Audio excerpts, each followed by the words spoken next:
Welcome to Fertilish, the podcast where we get real about fertility, infertility, and everything in between. I'm Laura. And I'm Brandis. And whether you're knee-deep in treatments, just starting to ask questions, or somewhere in the ish of it all, you're in the right place. Here we ditch the stigma, break down the science, and have candid conversations about the messy, emotional, and sometimes hilarious journey to growing a family and preserving your fertility. So grab your coffee, your meds, or just your curiosity, and let's get into it. All right, so we are back for another episode of Fertilish, and today's really cool because we get to kind of interview and get insights from Olivia, is it Pavlik? Am I saying that right? Pavlik. Who is our embryology lab manager. Yes, super excited to have you on today. I mean, we just get so many questions all the time about embryology, and I think that's probably one of the most understood parts of what we do at a fertility clinic, and one of the most important parts. I mean, I'm biased, but I think it's super cool. Yeah, and I feel like, too, we always get a lot of questions and people wanting to talk to embryology, and, you know, they're in the lab watching embryos, doing ICSI and all the things, so they can't, come out and talk for as much as they would want. But That's why this is cool, because we get to answer a bunch of questions that people have. But I guess even start off with, like, how did you get here? Sure. I pretty much started at CNY right after college. I have an undergraduate degree in biochemistry. Was really interested in the lab job. I tried a couple different options of schooling, careers, was really looking to work into the lab. I was actually living in India working for a nonprofit, and my mom found this job in the newspaper. I know that makes me sound like I'm really old. But I found this, I came into interview, and I was like, this is really interesting. I am actually a product of a fertility center myself. So yeah. So full circle. I'm an IUI baby. That's and yeah. So my mom was like, wouldn't that be, like a wonderful thing if you ended up working at a fertility center? So yep, I started it, and I was originally pre-med. I was always interested in healthcare. Now that I've been doing this is like a perfect marriage between having patient interaction and contact, feeling like I'm making a difference in healthcare, but also I spend like 90% of my time looking under the scope, and that's just really cool. So for me, it ended up being just the perfect marriage between those two. So I started as a junior, worked my way up, hit mid-level, and then senior. In 2019, I went to go get my master's, and in 2021, I got that and my technical supervisor certification through ABB, which is the American Board of Bioanalysts. That's a certification board that gives us all those fun, fancy letters. And so I moved into more of a technical supervisor role at CMI Fertility. Around that time, we got the Colorado office. We built Buffalo. We've always been Syracuse and Albany. We started to get a little bit bigger. And so the need to help Dr. Kiltz manage the labs kind of came into it. And so I kind of just naturally moved into this role of helping all the IVF labs. We have amazing on-site supervisors at each location. And then me, and then I have a recent new assistant lab manager as well. We just travel around. We look at new technology that's out there, and we really help manage each of the labs. Yes, that's amazing. That is so interesting. I love what you said, that it's full circle for you.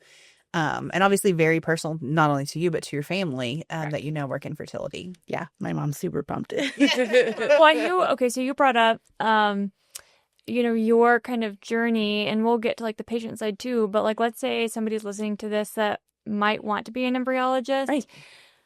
I guess, what is the path to like get there? Is the job, like you said, junior and then senior? Is that like training? What does that look like? Sure. So the requirements is to have a bachelor's degree in a life science. Typically, that's like biology, chemistry, biochemistry. There's a couple others like animal science out there. There are now a couple other options. Some schools are now getting degrees closer. I think there's one here in Colorado, more like reproductive science. There's a couple of master's programs now. There's a PhD program, which I'm also in as well. I'm a PhD candidate. And those are kind of like some ways to get into it. Typically, you search those higher degrees after you become an embryologist. And now there are training programs as well. So once you get a bachelor's, if reproductive science is something you really want to get into, embryology, there's now 3 pretty well-known training programs where you can go do a 10 to 12 week training. When you come out of that, then look for an embryology job. Yeah, it's so interesting. There's, I guess there's even some like genetic programs like for Right. like a bachelor's degree that, people could, Could it do. gives you a lot of different options does, for like what you want to major in, but to still get that foundation, that's really important It to is, yeah. pursue that career. Yeah. All right. Well, I guess we can kind of get into the patient side of things. What do you guys want to start with, I guess, embryo-wise? So, what is the most common misconception about what you do? There's probably a lot, to be honest. I know we're always like stuck in the back corner. And then, in Syracuse and Sarasota, we have the big windows, try to invite that kind of openness to see, we're like, we're not hiding anything. Right.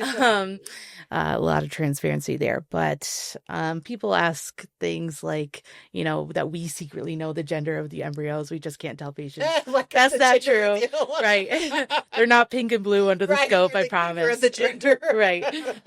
People are like, can I get a color photo? That is the color of them. They're like grayish. That's what we see too. So we can't tell the gender without doing that genetic testing on them. Yeah, I don't know what a lot of common misconceptions are. Really, I think it has a lot to do with gender. We really don't know without there. We're just looking at a clump of cells. So yeah, we can't tell. And we can't pick the sperm. Don't look any different if they're male, X or Y sperm.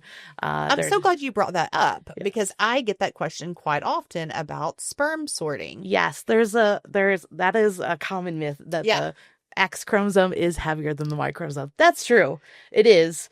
But by a minute amount in real life, right? It is quite a bit heavier because it's a bigger chromosome. It's not like you can hold it in your hand and feel it doesn't. Yeah, correct. I mean, sperm is the smallest cell, one of the smallest cells in the human body. And so there's no real difference in terms of, what we can even observe or even their actual weight between them.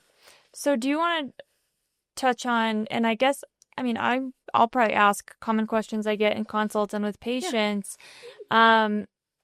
Conventional fertilization versus ICSI versus PICSI even. Okay. Because that's been a thing for some reason. It's been like, it kind of goes in and out of favor a little bit, but okay. Trending on like social media or right. something. Somebody, It puts it out on there in a group or something.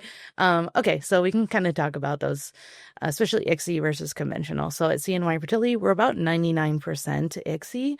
We pretty much recommend it for everybody, but if you'd like to request it, that is something that we can do.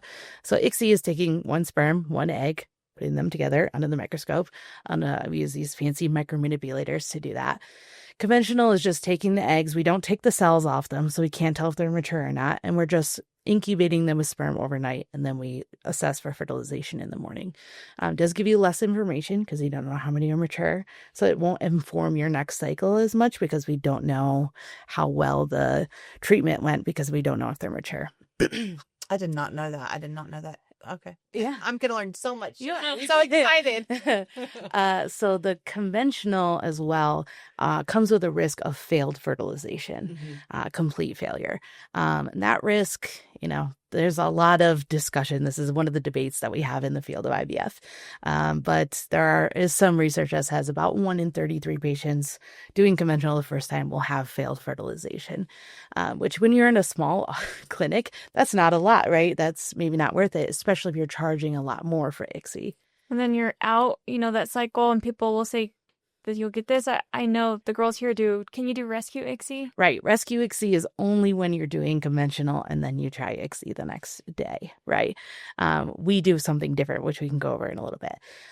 But that 1 in 33, we do more than 100 ICSIs a day. So if you did more than 100 conventional, that would be 3 patients a day who would have literally nothing.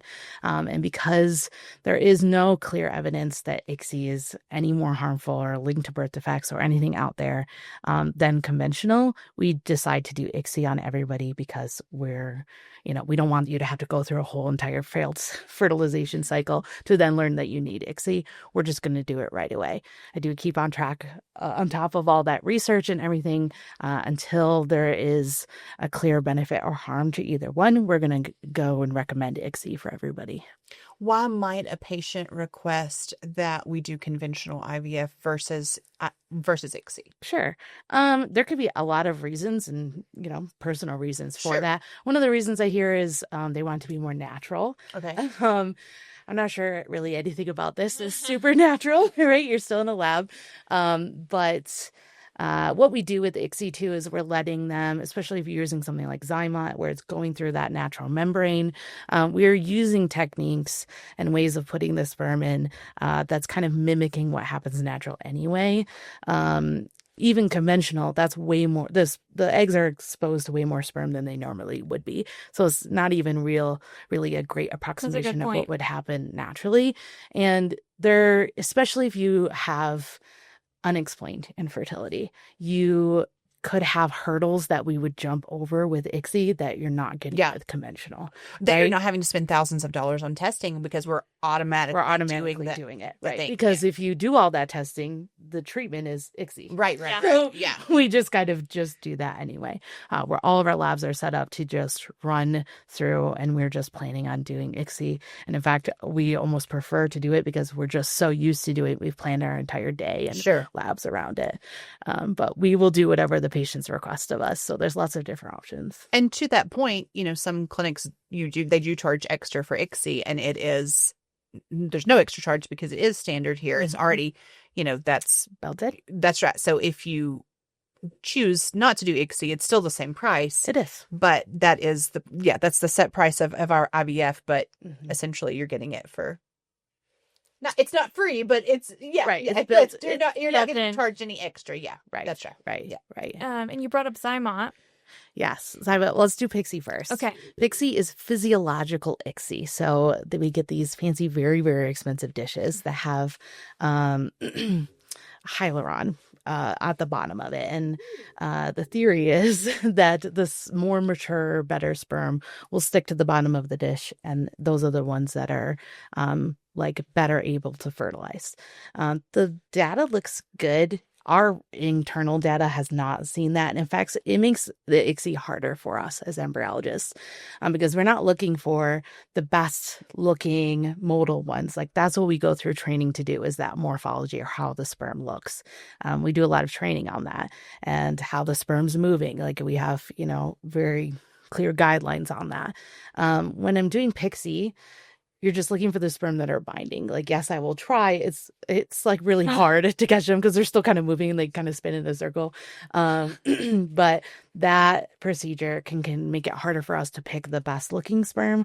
And our internal data in terms of pregnancy rate, fertilization, blast rate has not shown a clear improvement with adding Pixie. And as an embryologist, I would prefer that patients pick Zyma if they're looking for something to improve that over Pixie.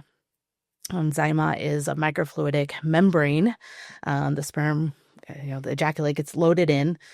We let it swim through that membrane that's in there for 30 minutes. Actually, I heard a really interesting talk when Zyma came out about the person who designed that, made it to mimic the fallopian tubes, kind of the normal journey of the sperm through the reproductive tract, and it's made to mimic that. And again, the sample that comes out of that is very nice for us to look through. It's all the best looking motile sperm. The survival of the fittest sperm. It is, yeah. So it could be a little rare in there, but I'd rather that than, regular sampling sometimes has a lot of junk we got to look through, Yeah. right? To find the good looking ones. Zymots, man, they give you a great sample. Yeah. And you it's have cost to have, effective. yeah, and you have to have so many sperm, right? You You do like have a certain have count. to have at least 1 million tomo, right? Okay. To be able to use that, and we're really looking for that motility to be, in the 40% or higher range in order to, for it to move through the membrane. Any lower than that, and you're looking at, we're doing a little bit of a sperm searching, and so that's going to be a little bit more involved process. Yeah, we use Simlot. I mean, it's $200, and I was just like, what the hell? Like, why not? I mean, Right. we've come this far. Right. If If you're worried about things like DNA fragmentation, Zymot is a great option for that. Yeah. And that, you could do the testing if you'd like, or you could just add on Zymot. Yeah. Right. If that's something you're concerned And with. the testing is a lot more than $200. Yes. Yep. So if you're concerned about that at all, add Zymot. Yeah. If your sperm is good enough. Yeah. And that's something that I do think that we get asked pretty frequently on social media, on, through email, whatever, even from providers. When my team is going in and meeting with providers, that's something that we get asked very frequently is about our DNA fragmentation testing and what the cost of that is and who do you use and all the things. And so I think that it's amazing that we have things to like circumvent the lack of cost effectiveness of the DNA frag testing. Yeah. Well, and people, so we talked about DNA fragmentation and ICSI and PICSI and Zymot. What about, people ask about calcium ionophore if they're not having fertilization? Correct. Yeah. Calcium ionophore. So the research looks really awesome. I will just explain this first because you're taking people who have nothing, right? Mm-hmm. No fertilization whatsoever. Anything they get from calcium ionophore is going to look life-changing because it is. You're getting something. But that doesn't mean people who have fertilization then use it are going to see similar results. Because yes, it increases your pregnancy rate and fertilization because your baseline is 0. It is a tool that we can use to try to improve your chances if you have, a history of failed fertilization. It hasn't been around a long time. Normally when fertilization occurs, you get these natural oscillations of calcium, right? And that's what leads to fertilization. Calcium ionophore means we basically, when we inject the eggs, we put it in calcium ionophore for 15 minutes, and then we put it into culture instead of straight into culture after ICSI. So we're basically dunking it into an ocean of calcium when we're doing calcium ionophore. So I'm really hesitant to use it on people who have good fertilization, even 50% plus fertilization. We don't have great long-term data on what the effects of using that is. So it really should be, we say, like a kitchen sink add-on, right? Like this is your last ditch effort. You just want to try. Absolutely. But calcium is a really important messenger throughout the human body, but especially during fertilization development. So would just want to be cautious in using it in cases where it's not really indicated. That's good to note. I've had patients that have reached out looking to come to CNY specifically, like that is their question. Do you offer this? Yeah. And that was going to be their decision maker. Like, Right. Okay. We do offer it. Yeah. We have schedule a consult. Yeah. We have a validated procedure for it and we can do it. Yeah. Awesome. Did you have something that you wanted to go over next? I mean, I have lots of things. Okay, sorry. I thought you were going to say something. Whenever. Sorry. Yeah, no. Okay, we'll just go on over. I, think obviously like everyone's probably one of their top questions for embryology is embryo grading. Okay. And how, there's this like school of thought that it's subjective and then like, what does that grading mean in terms of like getting a baby here, right? Right. And I know that every clinic is different, every lab is different in what they will allow to be transferred, and right. Some labs don't even, or some clinics don't even allow you to transfer certain grades of embryos. That's not the case at CNY. And so, I would love to talk about that and Sure. why we feel it's important to allow every embryo a chance. Correct. Dr. Kiltz's mantra for the labs is give every embryo every possible chance. So we freeze, biopsy poor grade embryos. That's not a common thing across some labs. They will just discard those ones. We give it a chance. Again, the chance is maybe 1 in 1,000, right? But we see over 1,000 patients, and that's one more patient than can get pregnant. Yeah. For us, that's worth the cost of freezing them, of biopsying them, of thawing them, of going through that, because we're giving it an extra chance. That's kind of the reasoning behind a lot of the differences that CNY has when compared to other clinics. Is it doesn't matter the cost. If it gives the patient an extra chance, we're going to do it. So grading is different depending on the day that you have. So we can go through day 3 grading first. Generally, we want to see about 6 to 8 cells.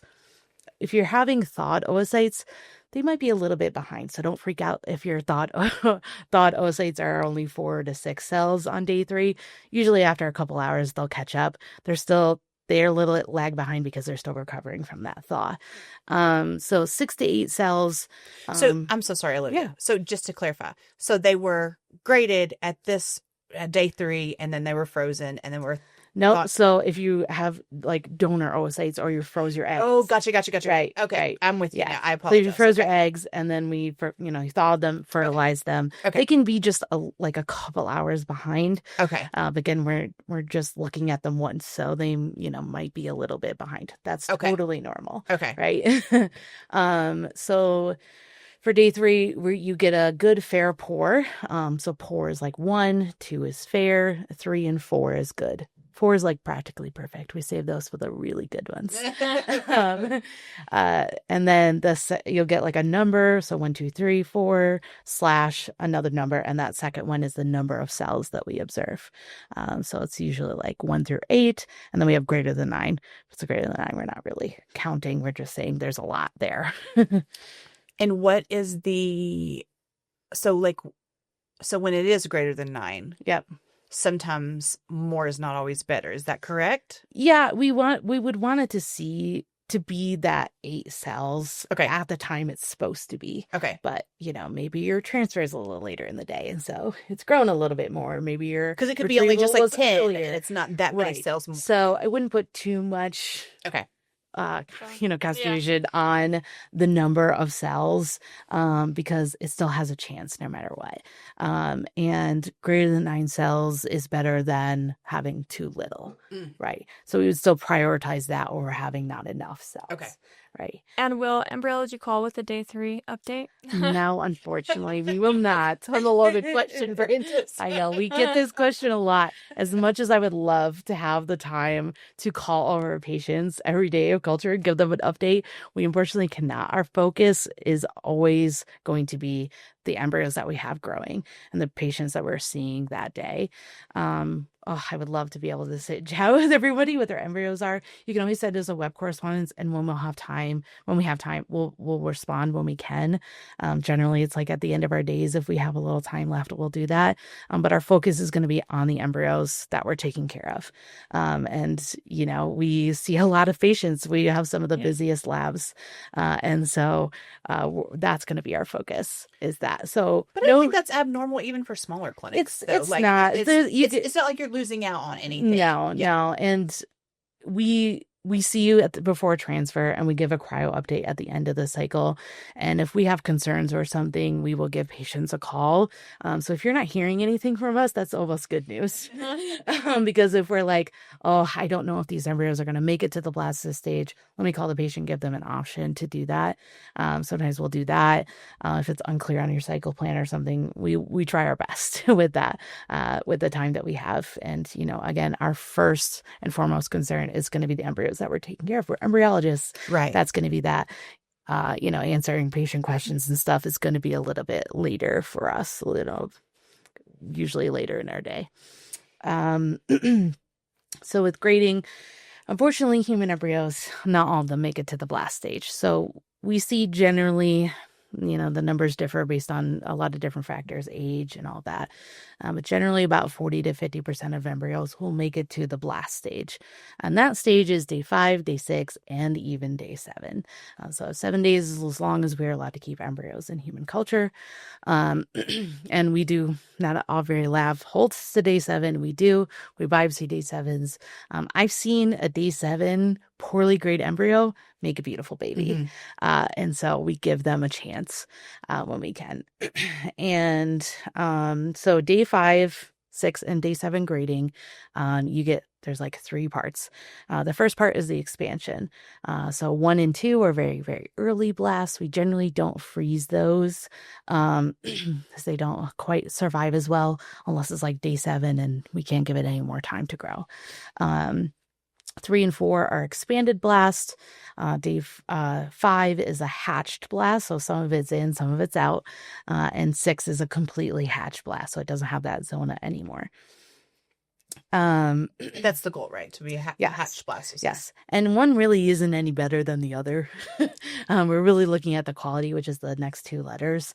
It's just level of expansion for us. Okay. So again, good, fair, poor, A, B, C. We're going to look at the inner cell mass first. And that's that little clump of cells in there. That's what actually becomes the baby. So we're giving that a grade based on how cellular it is, how compact it is. And so that gets a good, fair report. And that's going to be like, so say we have a 4AA. That's that first A is going to be the inner cell mass. The second one is the trophectoderm. That's the sphere of cells that's kind of around that inner cell mass. It has fluid in there. We call it the blastocele fluid. And as it develops, it gets a little bit bigger.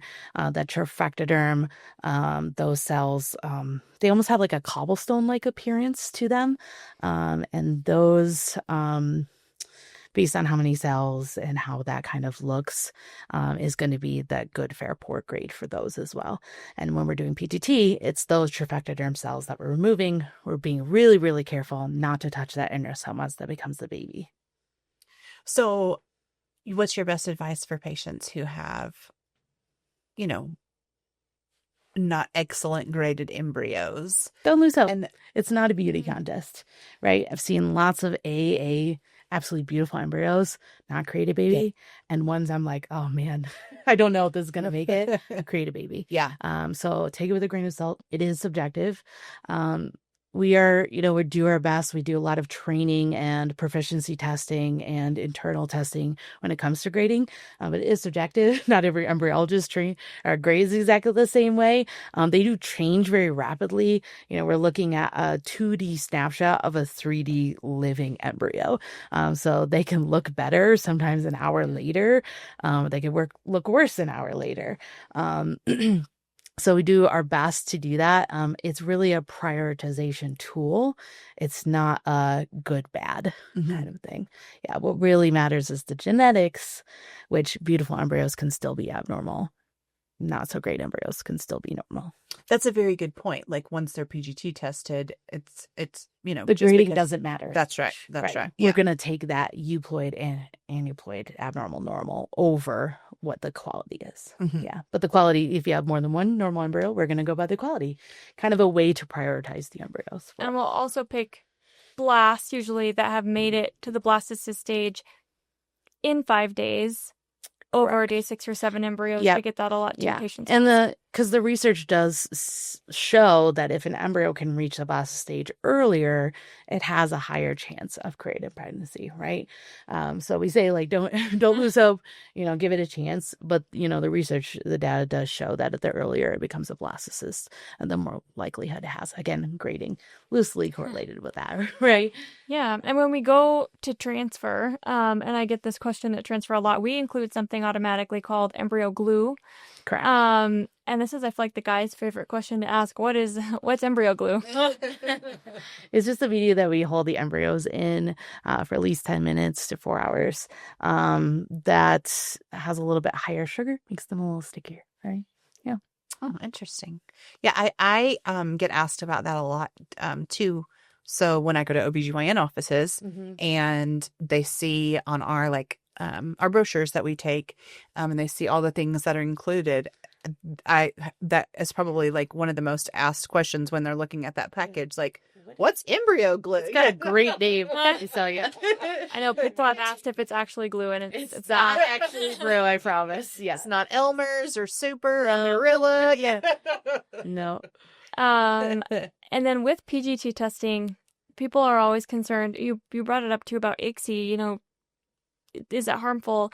Is PGT testing any extra harmful?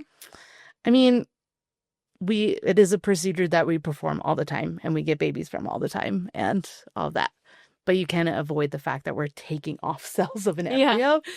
It's usually about 100 to 300 cells at the time we're biopsying. And a lot of times you'll see us hold to day 6 or day 7 to do those because we're concerned about the number of cells that we're leaving for the embryo.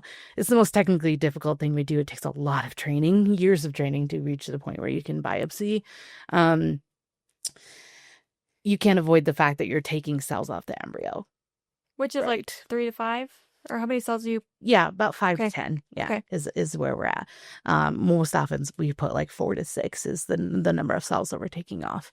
That is, the embryo generally recovers like within the hour from that procedure. It's sealed up again. Not It's bad. full of blastule fluid again. Usually by the time we freeze it, it has recovered.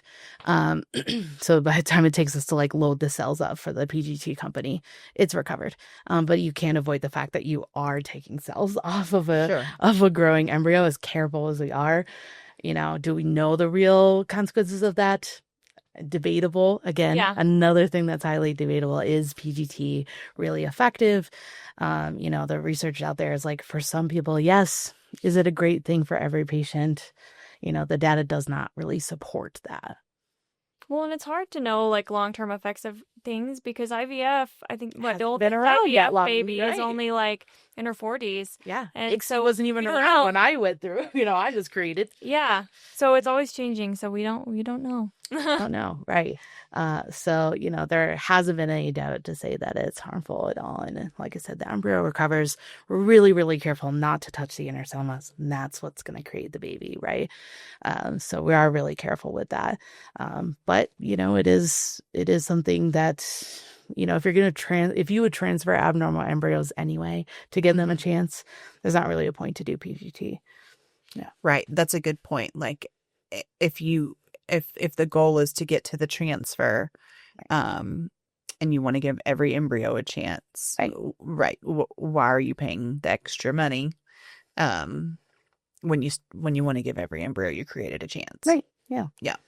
Yeah. It does fit some people. Some people have family building goals. Yeah. Other goals. They have different diagnoses. It does fit some people. Yeah. Or you're doing, day 3 embryos. Right. You're transferring. Or you have a genetic disorder or a structural rearrangement. There's different types of PGT. Yeah. So for patients who are transferring day 3 embryos, that's not, an option. They do have to make it to the blastocyst stage. Because we have some pretty clear data that when I started, I learned day 3 biopsies. But there was some clear data that removing those cells at this stage was showing some harm of the embryos. Interesting. I didn't even know. Which is why the whole That was a field thing? has I didn't made either. That was brand new information to me. I didn't even know that they ever did that. Okay. Yeah, we used to remove one of the cells at the 8 cell stage. And you don't know what part would be the trophectoderm or the inner cell mass, right? Correct. Well, we used to believe that they were all totipotent, that they were all exactly the same. Got it. Okay. So we used to take one of the cells thinking it wouldn't really have an effect. Now we know that that's not quite true. Even at those couple cell stage, the cells have already had a cell fate. They have a genetic predisposition to what they're going to be. Yeah. Inner cell mass or trophectoderm. Crazy. It is. So people always ask, well, if we do PGT, are we going to pull off an arm because we're pulling cells?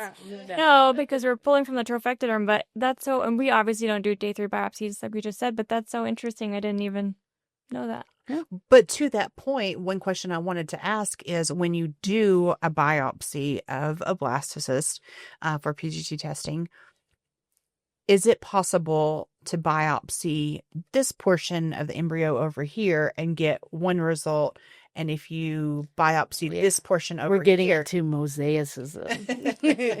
Olivia's never going to come on again. She's like, you guys. Well, it's okay. I only explain this every day of my life. It's okay. So mosaicism is just like a mosaic tile. You've got normal cells and you've got abnormal cells. Again, we've reached into a very hotly debated topic in our fields, and the amount of mosaic embryos that are like normal in the human genome or human population is again very hotly debated. So the embryo has, again, we're only pulling the tetrafectoderm, so we don't really know what the composition of the inner cell mass is. So the tetrafectoderm, those, on average 4 to 6 cells that we're taking off, some of them are normal and some are abnormal. What does that mean? yeah, Right? This is like a current topic of a very relevant topic in the research of the field right now.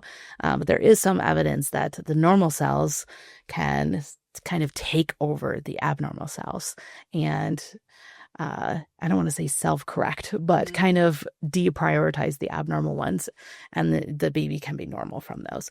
But the incidence of miscarriage is higher with those mosaic embryos. So our current workflow is to split them into low-level mosaic and high-level mosaic. So that means out of those 5 cells, if you got all 5 abnormal, that's an abnormal. If you have 1 that's normal or 2 that's normal, that's going to be a high-level mosaic, right? Because most of the cells are abnormal. And the same if you have 3 or 4, that's going to be a low-level mosaic because most of them are normal. And then all 5 normal, that's a normal embryo. Okay. so A interesting. little bit more complicated that might be a simplified explanation, but that's kind of the reasoning behind that. And so we actually just partnered and published a little bit of research when it comes to that. Our low level mosaic rate, pregnancy rate is almost the same as our normal. So they have a chance. So Yeah, that's really interesting to note. Yeah. And especially being at a clinic that we regularly transfer mosaic, high, low, and even abnormal embryos. So that we have kind of a unique perspective into that. There are some patients who will transfer their embryos to us to give them a chance. Yeah. So we have transferred aneuploids. The caveat to it on our end is, hey, you have to have genetic counseling. Correct. Not from us, from a genetic counselor who's going to review the pros and cons of transferring this embryo. And it's rare, but I have transferred an aneuploid to somebody and they message me on Instagram and they're like, hey, I had it, look, here's pictures of my baby. Right. And that's, I mean, I don't know. It's interesting because like you said it, a lot of clinics won't transfer aneuploids and those embryos would have never had a chance. We're giving them a chance, right? Yeah. That's kind of the underlying message behind it all, behind why we're doing what we're doing. It's a little bit nuts, but we're trying to give them a chance. So we talk to a genetic counselor. We want you fully informed about the risks, pros and cons of choosing to do that. Talk to a provider. Make sure that this is the right fit for you.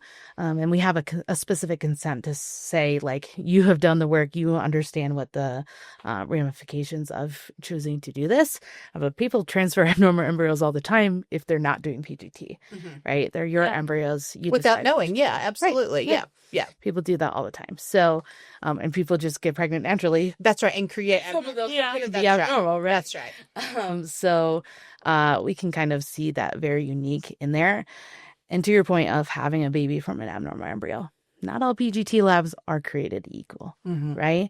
And the technology that they're using to analyze those cells that we're sending, analyze the DNA, has come a long way. It is improving in leaps and bounds. I'm sure every day. Oh yeah. It feels like there's a new update to them, at least once a year. And so when you have an abnormal embryo, especially if it was from a while ago, it might not be from an updated technology where we would have called that mosaic or normal. Different PGT labs have different thresholds for mosaicism. There was a PGT lab that refused to report mosaicism for a while. And so they called all of those abnormal, but now we know that those led to normal, healthy babies. So it's very complicated. Reach out to your team if you want to discuss kind of the pros and cons, and it was tested with this or that and all that. We'll be able to guide you.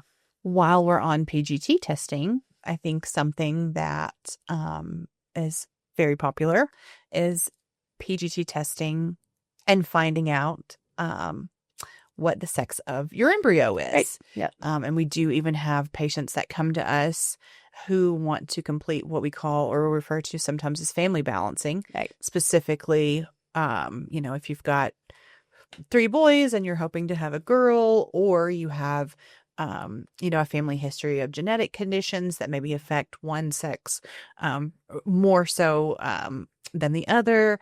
And even patients from other countries, maybe where, revealing or having unredacted information on that report isn't allowed. Yeah, sex selection isn't allowed. Yeah. Yeah. So I think that is, a really big portion of PGT testing. That's, I feel like we get a lot of questions about. Right. So tell us more about that and how that works.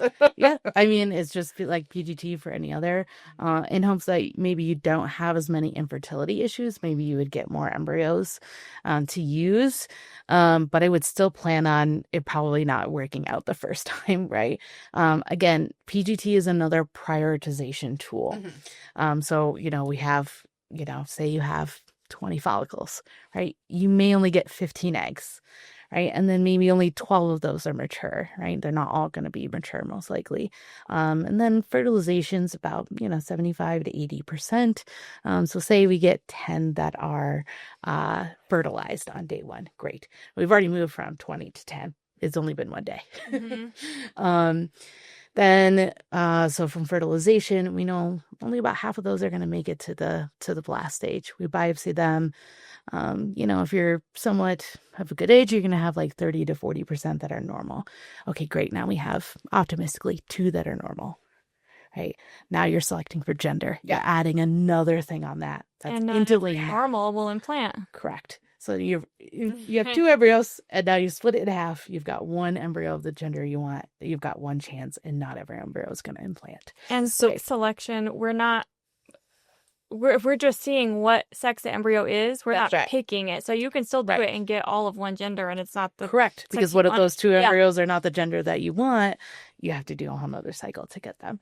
So yeah, so glad you clarified that. Yes. Actually, funny story. We all 3 of us were recently at a conference, ASRM, and it's a big fertility conference where lots of fertility clinics come to, fertility pharmaceutical companies, like femtech companies.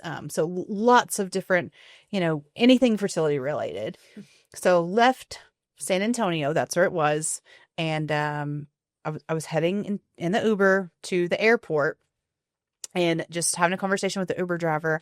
And he was like, oh, yeah. And we were talking about being there for that conference. And he was like, the guy that I just brought to the airport, he went to that conference too. And he was telling me things I didn't know. And I was like, oh, like what? And he was like, that you could choose the sex of your child. And so that's what I was trying to explain, that it doesn't, you don't get to come and say a little bit of a misnomer. Right.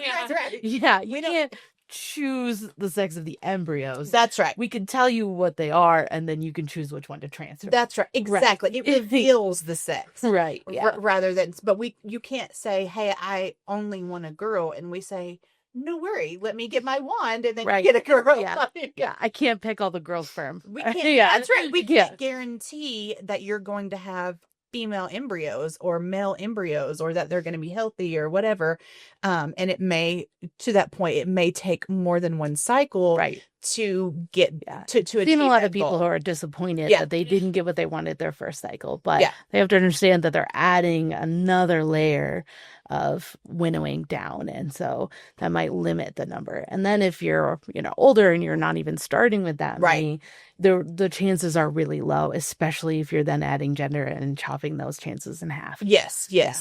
That's I'm so glad that you mentioned that, because I think that is a really common misconception, especially when we have families who are coming to us specifically for that reason, and they think it's going to be easier than it is, or they say like, well, we've already had children, we don't have any fertility issues, but that doesn't mean that like every embryo, every egg that you retrieve is going to be, it's all, they're all going to result in these healthy embryos that are going to be the sex of the child. Right. Yeah.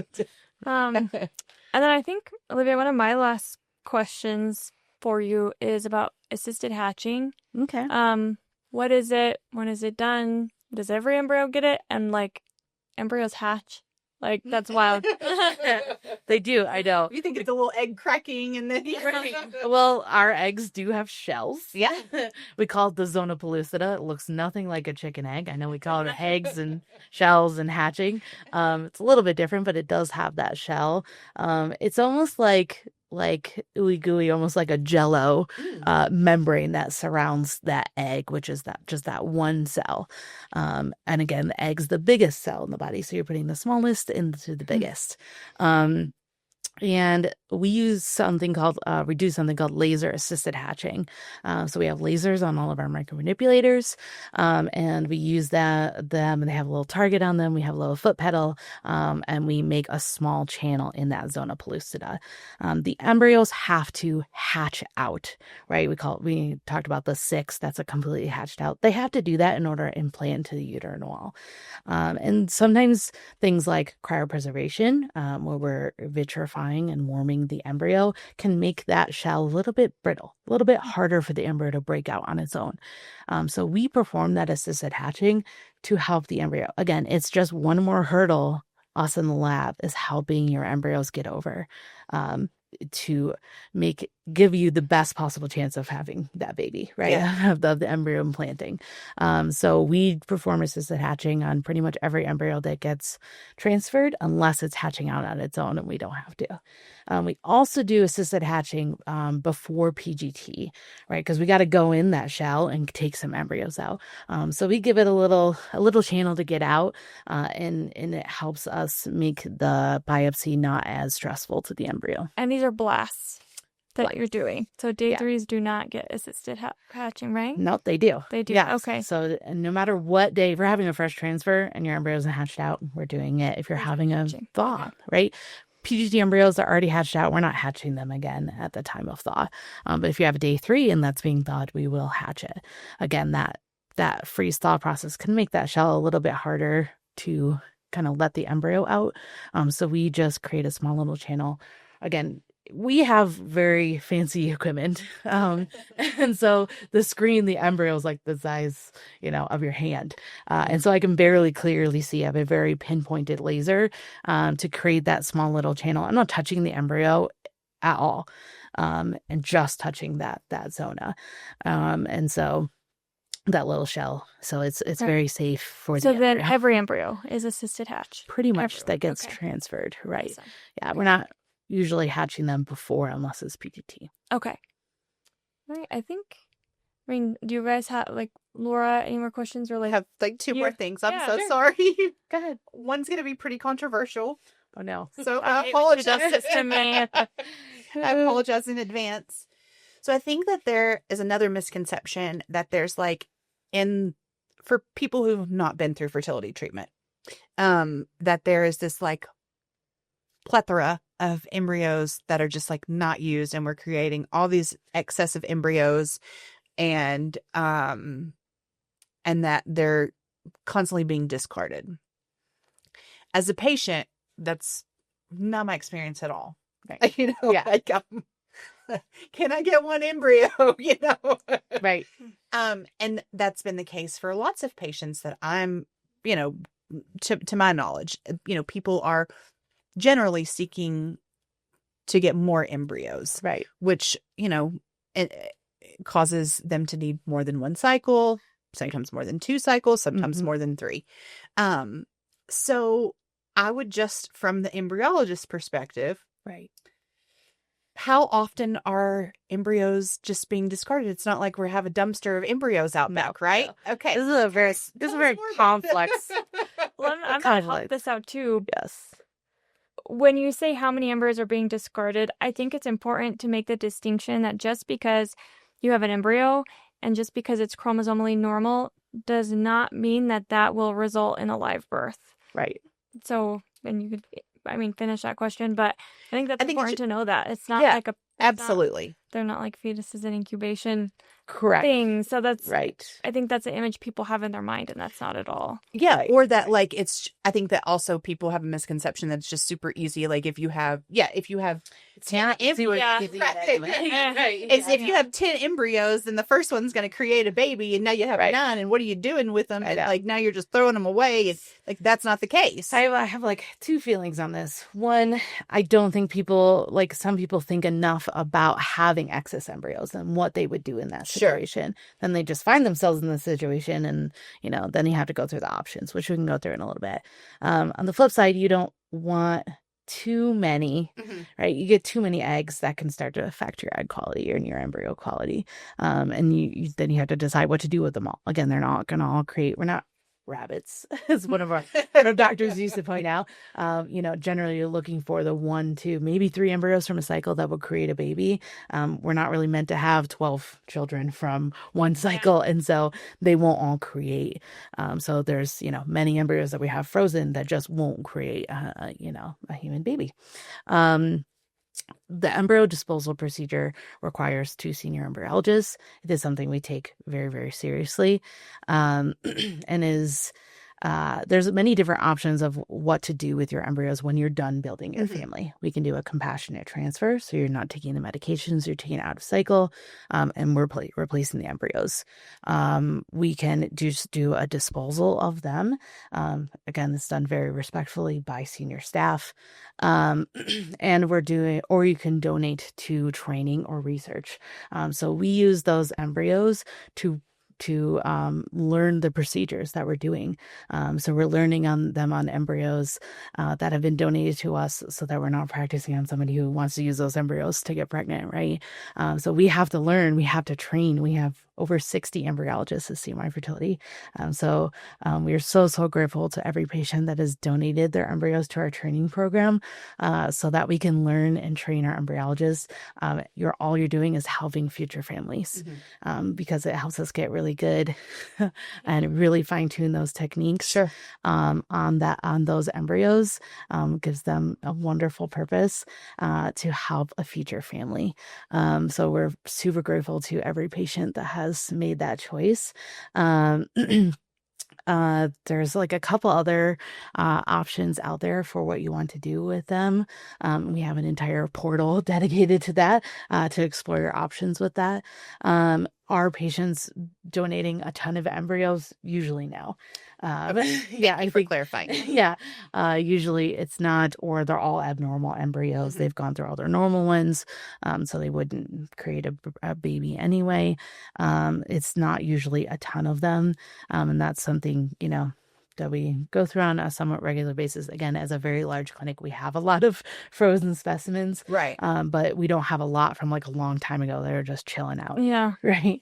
Yeah. Thank you very much for clarifying that. I think that's like for people who are not either working in the fertility industry, or who haven't been patients. Sometimes I think that there's a misconception that it's just like this constant surplus of embryos that are being created and that are frivolously or callously being disposed of. No. And that's not the case. There's a consent that you and the person you created the embryos with has to go through and sign.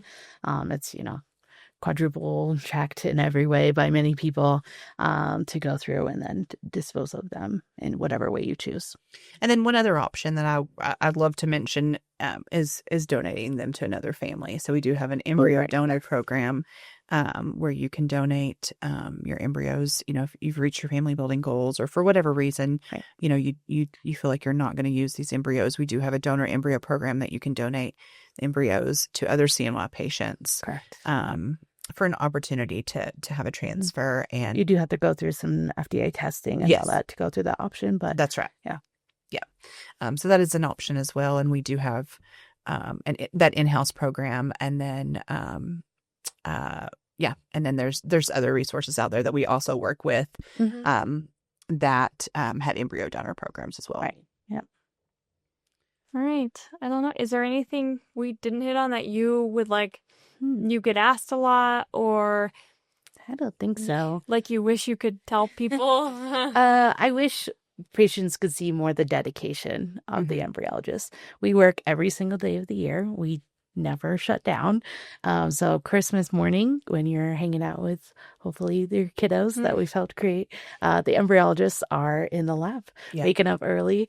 We put through hurricanes and through hurricanes, through blizzards. We've had embryologists walk a mile through the snow to get to a car so they could get to the clinic. We've had embryologists sleep in sleep in the office overnight with the tanks through a hurricane.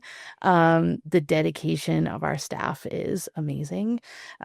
They're all really awesome people who are dedicated to helping create families. So it's very easy to kind of lose yourself in embryology because it's like really worth it. Because we're helping people create families. So we have like careful limits on how much we can work, how many days in a row we can work. It's mentally exhausting to be an embryologist. There's no monotony. You can't like lose yourself in the work at all. You have to stay mentally focused your entire shift. Because everything we do is mission critical. Everything we do has to take so much mental focus. So it can be a little bit exhausting to be an embryologist. It's totally worth it though. So we all work weekend, holiday rotations, Saturdays, Sundays, Thanksgiving, Christmas. We are there, and it's worth it for us.